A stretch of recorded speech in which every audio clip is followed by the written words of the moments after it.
केरला के राज्यपाल श्री आरिफ मोहम्मद खान,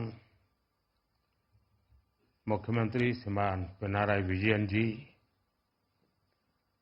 राज्य मंत्री मेरे साथ श्री वी मुरलीधरन जी,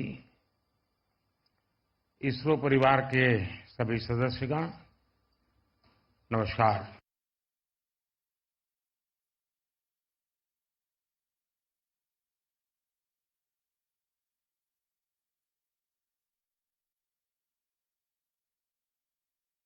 साहसिक साथियों के सम्मान में हम सब स्टैंडिंग ओवेशन दे करके तालियों से उनको सम्मानित करें।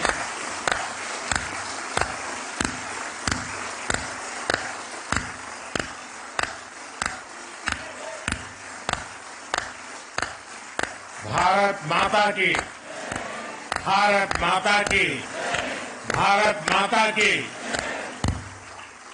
बहुत बहुत धन्यवाद। हर राष्ट्र की विकास यात्रा में कुछ क्षण ऐसे आते हैं जो वर्तमान के साथ ही आने वाली पीढ़ियों को भी परिभाषित करते हैं। आज भारत के लिए ये ऐसा ही क्षण है। हमारी आज की जनरेशन बहुत सौभाग्यशाली है, जिसको जल, थल, नभ और अंतरिक्ष में ऐतिहासिक कामों का यश मिल रहा है। कुछ समय पहले मैंने अयोध्या में कहा था कि ये नए काल चक्र की शुरुआत है। इस नए काल क्षेत्र में ग्लोबल ऑर्डर में भारत अपना स्पेस लगातार बड़ा बना रहा है और ये हमारे स्पेस प्रोग्राम में भी साफ साफ दिखाई दे रहा है।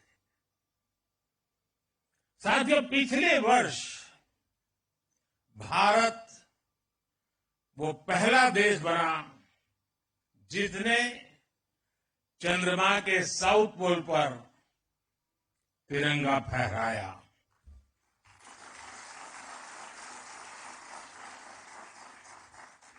आज शिव शक्ति पॉइंट पूरी दुनिया को भारत के सामर्थ्य से परिचित करा रहा है।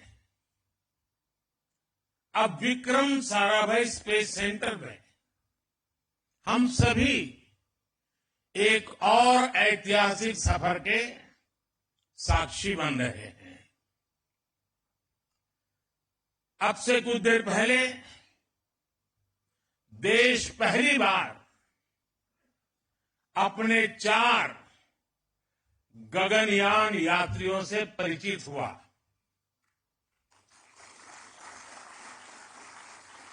ये सिर्फ 4 नाम और 4 इंसान नहीं है, ये 140 करोड़ एस्पिरेशंस को स्पेस में ले जाने वाली 4 शक्तियां हैं।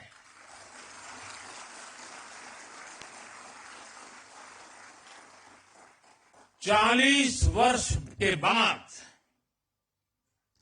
कोई भारतीय अंतरिक्ष में जाने वाला है, लेकिन इस बार टाइम भी हमारा है, काउंट डाउन भी हमारा है और रॉकेट भी हमारा है।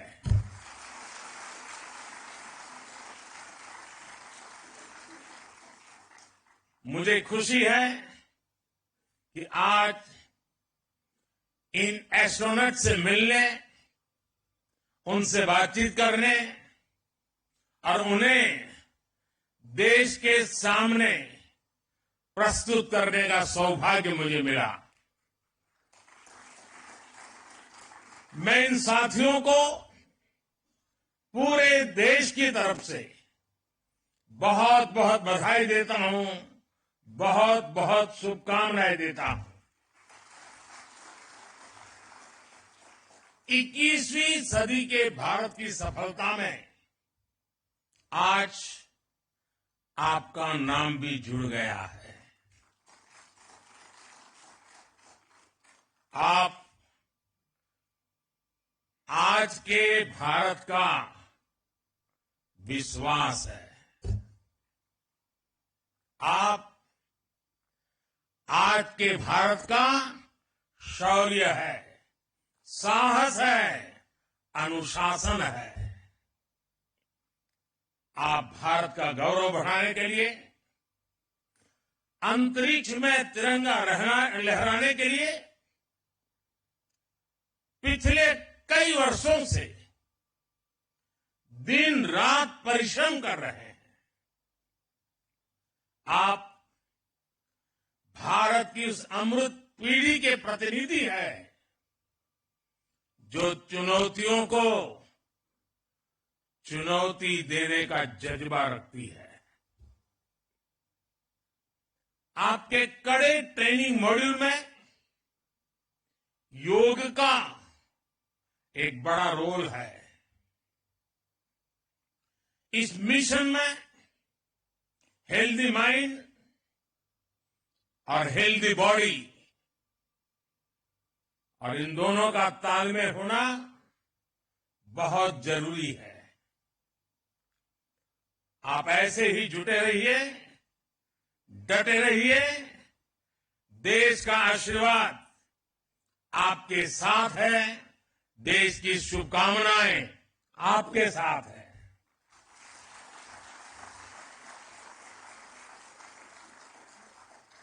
आपको ट्रेनिंग देने में जुटे इसरो के गगनयान प्रोजेक्ट से जुड़े सभी साथियों को भी मैं अनेकों शुभकामनाएं देता हूं।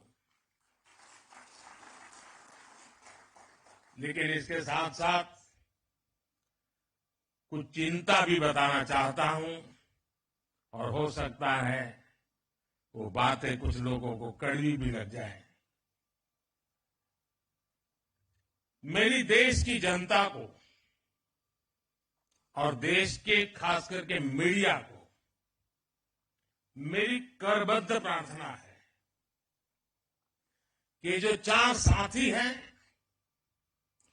उन्होंने लगातार पिछले कुछ वर्षों से तपस्या की है, साधना की है और दुनिया के सामने चेहरा दिखाए बिना की है। लेकिन अभी और भी बहुत कुछ करना बाकी है। अब उनको बहुत कठिन कसौटियों से गुजरना है। उनको अभी और अपने शरीर को, मन को कसना है। लेकिन हमारा देश का, हम लोगों का जैसा स्वभाव है, अब ये 4 सेलिब्रिटी बन चुके हैं। अब वो कहीं चाहते होंगे कोई ऑटोग्राफ लेने के लिए दौड़ेगा। अब उसको सेल्फी भी चाहिए, फोटो भी चाहिए, ऑटोग्राफ भी चाहिए। अब थोड़ा मीडिया वाले भी डंडा लेके खड़े हो जाएंगे, उनके परिवारजनों के बाल नोच लेंगे। बचपन में क्या करते थे, यहां कैसे गए, टीचर के पास चले जाएंगे, स्कूल में चले जाएंगे। यानी एक ऐसा वातावरण बन जाएगा कि इनके लिए वो साधना का कालखंड में रुकावट आ सकती है। और इसलिए मेरी करबद्ध प्रार्थना है कि अब रियल स्टोरी शुरू हो रही है। हम जितना उनको सहयोग देंगे, उनके परिवार को सहयोग देंगे,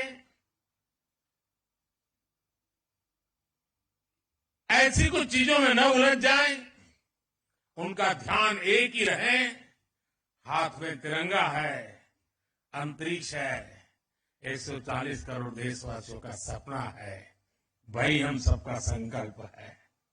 यही भाव है, इसलिए हम जितनी अनुकूलता करेंगे, मैं समझता हूं देश का सहयोग बहुत जरूरी है, मेरे मीडिया के साथियों का बहुत जरूरी है। अब तक एक नाम बाहर नहीं गए तो हमारा काम ठीक से चलता रहा, लेकिन अब थोड़ी कठिनाई उनके लिए भी बढ़ जाएगी और हो सकता है उनको भी कभी मन कर जाए चलो यार एक सेल्फी ले लेते तो क्या जाता है। लेकिन इन सब चीजों से हमें बच के रहना होगा। साथियों, यहां इस कार्यक्रम से पहले मुझे गगनयान के बारे में भी विस्तार से जानकारियां दी गई, अलग अलग इक्विपमेंट के विषय में जानकारी दी गई, उनके ऑपरेशंस के विषय में बताया गया। मुझे जानकर बहुत अच्छा लगा कि गगनयान में यूज होने वाले ज्यादातर उपकरण मेड इन इंडिया है। ये कितना बड़ा संयोग है कि जब भारत दुनिया की टॉप 3 इकोनॉमी बनने के लिए उड़ान भर रहा है, उसी समय भारत का गगनयान भी हमारे स्पेस सेक्टर को एक नई बुलंदी पर ले जाने वाला है। आज यहां अनेक प्रोजेक्ट्स का लोकार्पण भी किया गया है। इनसे देश का वर्ल्ड क्लास टेक्नोलॉजी के क्षेत्र में सामर्थ्य तो बढ़ेगा ही, साथ ही रोजगार के भी नए अवसर बनेंगे। और साथियों, मुझे खुशी है कि हमारे स्पेस सेक्टर में विमेन पावर, इस विमेन पावर को बहुत महत्व दिया जा रहा है। चंद्रयान हो या गगनयान, महिला वैज्ञानिकों के बिना ऐसे किसी भी मिशन की कल्पना भी नहीं की जा सकती। आज 500 से अधिक महिलाएं इसरो में लीडरशिप पोजीशन पर हैं। मैं यहां मौजूद सभी महिला वैज्ञानिकों, टेक्नीशियंस, इंजीनियर्स की हृदय से सराहना करता हूं। लेकिन इसके कारण पुरुष वर्ग नाराज न हो जाए, उनको तो मिलता ही रहता है अभिनंदन।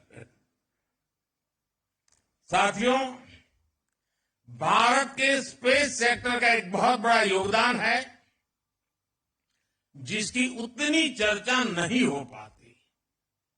ये योगदान है युवा पीढ़ी में साइंटिफिक टेम्परामेंट के बीज बोने का। इसरो की सफलता देखकर कितने ही बच्चों के मन में ये बात आती है कि बड़ा होकर मैं भी साइंटिस्ट बनूंगा। वो रॉकेट का काउंटडाउन, उसकी उल्टी गिनती लाखों लाख बच्चों को प्रेरित करती है। हर घर में कागज के हवाई जहाज उड़ाने वाला जो एरोनॉटिकल इंजीनियर है, वो बड़ा होकर आप जैसा इंजीनियर बनना चाहता है, साइंटिस्ट बनना चाहता है। और किसी भी देश के लिए उसकी युवा पीढ़ी की इच्छा शक्ति बहुत बड़ी पूंजी होती है। मुझे याद है जब चंद्रयान 2 की लैंडिंग का समय था, पूरे देश के बच्चे उस पल को देख रहे थे। उस पल में बच्चों ने बहुत कुछ सीखा। फिर आया पिछले साल 23 अगस्त का दिन। चंद्रयान की सफल लैंडिंग ने युवा पीढ़ी को एक नए जोश से भर दिया। इस दिन को हमने स्पेस डे के तौर पर मान्यता दी है। आप सभी ने देश को अपनी स्पेस जर्नी में भारत को उपलब्धियों के ऐसे एक से बढ़कर एक पल दिए हैं।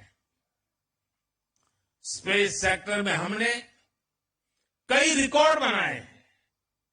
पहले ही प्रयास में मंगल ग्रह तक पहुंचने की सफलता भारत को मिली। एक ही मिशन में 100 से अधिक सैटेलाइट लॉन्च करने वाला देश हमारा भारत है। चंद्रयान की सफलता के बाद भी आपने कई उपलब्धियां हासिल की।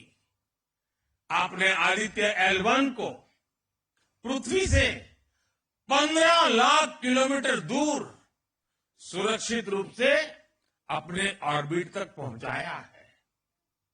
दुनिया के कुछ ही ऐसे देश ऐसा कर पाए हैं।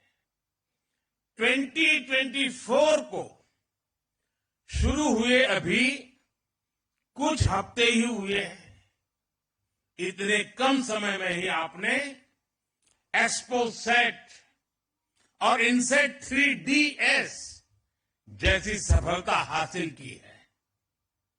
साथियों, आप सभी मिलकर भविष्य के लिए नई संभावनाओं के द्वार खोल रहे हैं। अनुमान है कि आने वाले 10 वर्षों में भारत की स्पेस इकोनॉमी 5 गुना बढ़कर $44 बिलियन तक पहुंच जाएगी। स्पेस के क्षेत्र में भारत एक बहुत बड़ा ग्लोबल कॉमर्शियल हब बनने जा रहा है। आने वाले कुछ वर्षों में हम चंद्रमा पर एक बार फिर जाएंगे।